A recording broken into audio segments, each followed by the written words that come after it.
Ahmet, përshëndetje dhe faleminderit që jemi bashkë në emisionin Ora. Përshëndetje Artur, faleminderit juve që na jepni mundësi për të pjesëmarrje për të qenë së bashku. Ahmet, më thuaj pak, diaspora tashmë ka marrë vëmendjen partive, politikës, individëve dhe të gjithëve që duan të marrin votat e diasporas. Është e gatshme diaspora për t'i pritur këtë furi? Normalisht e the bukur si fillim, sepse partitë politike, si ato të shoqërive të vogla, si dhe dy partitë mëdha politike, bëjnë ç'është e mundur, domethënë për të marrë takimet e tyre me diasporën për të thithur sa më shumë elektorat në favorin e tyre. Praktikisht diaspora është e përgatitur, sepse duke lidhur me regjistrimet kur ishim në misionin e parë së bashku, që kemi një përqindje të lartë, domethënë regjistrimesh për të votuar, siç e kemi theksuar, diaspora është vendosur të votojë është e gatshme të votojë. Qartë. Shumë interesant. Atëre, dje nga gjithë veriu Italisë prisnin kryeministrin e Shqipërisë Edi Rama. Pash disa foto tuajat, prandaj thash të ishim bashkë sot. Të gjithë ishin të interesuar të dëgjonin kryeministrin apo ka një atmosferë të Partisë Socialiste atje?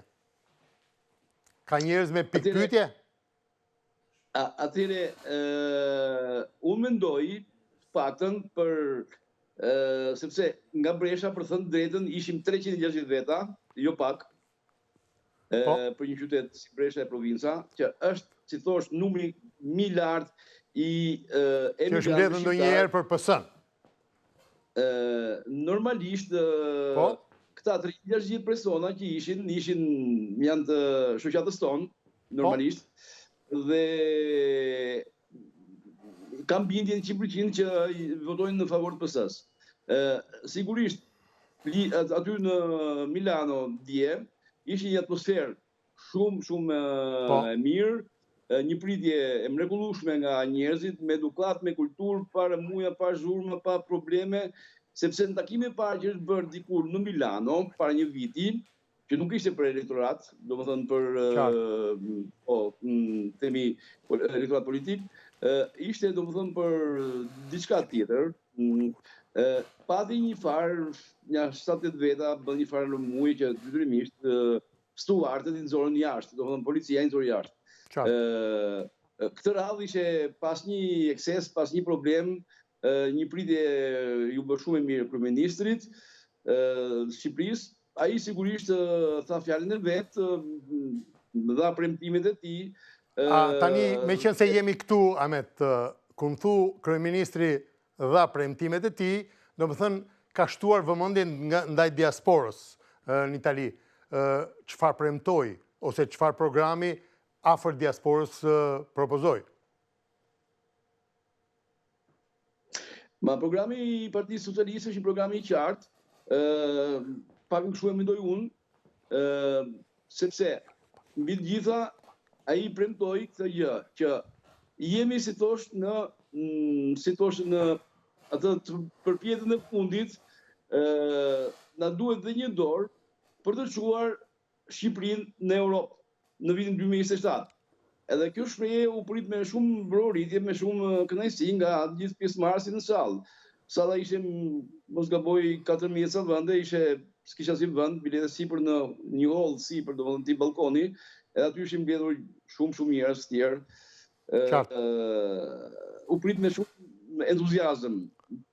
Kjo, domethënë, thënia e kryeministrit që në 2027 mos ta kemi ne veten tonë në dorë, jo ta ketë në dorë Europa. Europa tashmë çdo gjë është e gatshme.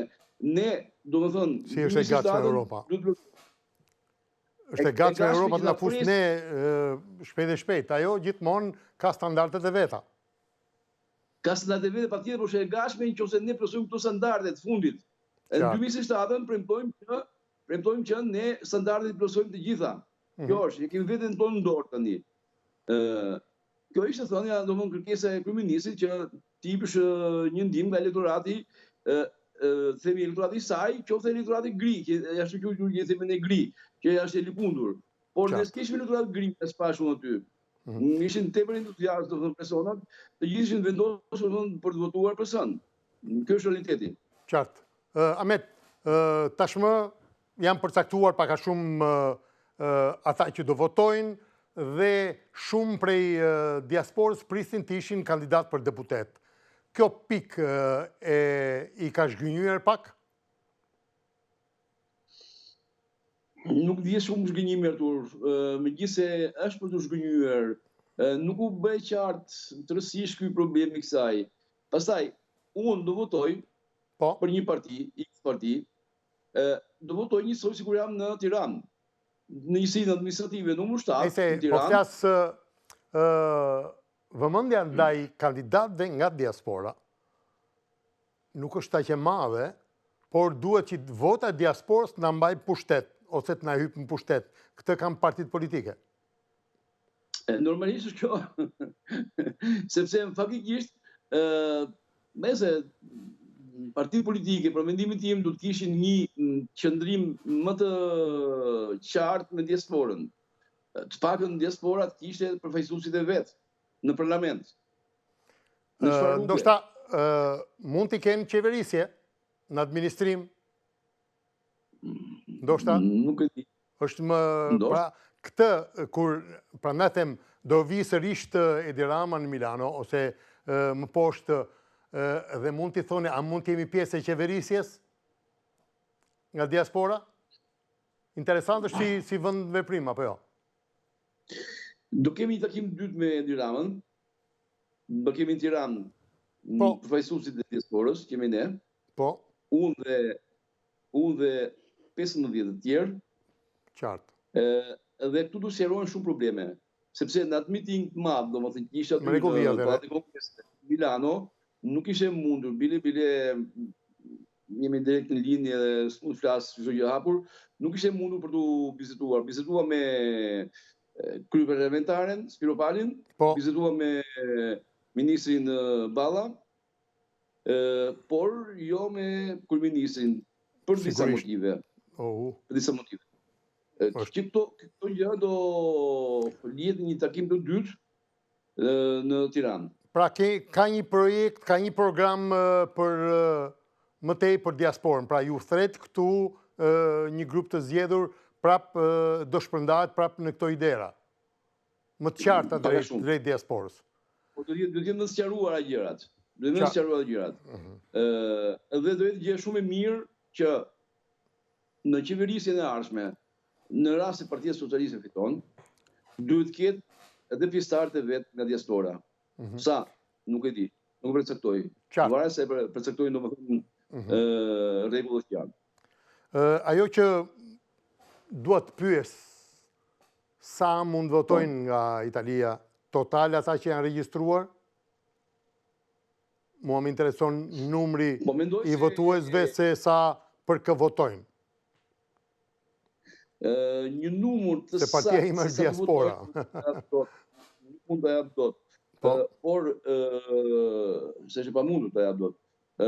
Por dëshiroj të them që shumica e atyre që një përqindje e lartë atyre që janë regjistruar do votojnë, edhe mendoj se diaspora voton për socialistët. Nuk është mendimi personal, një mendim i përgjithshëm që zjen në Brescia, provincë, Milano, Bergamo. Pra ju keni punuar që të ketë votë e majta. Do të them me diçka. Unë jam antar i Partisë Socialiste që në vitin 91.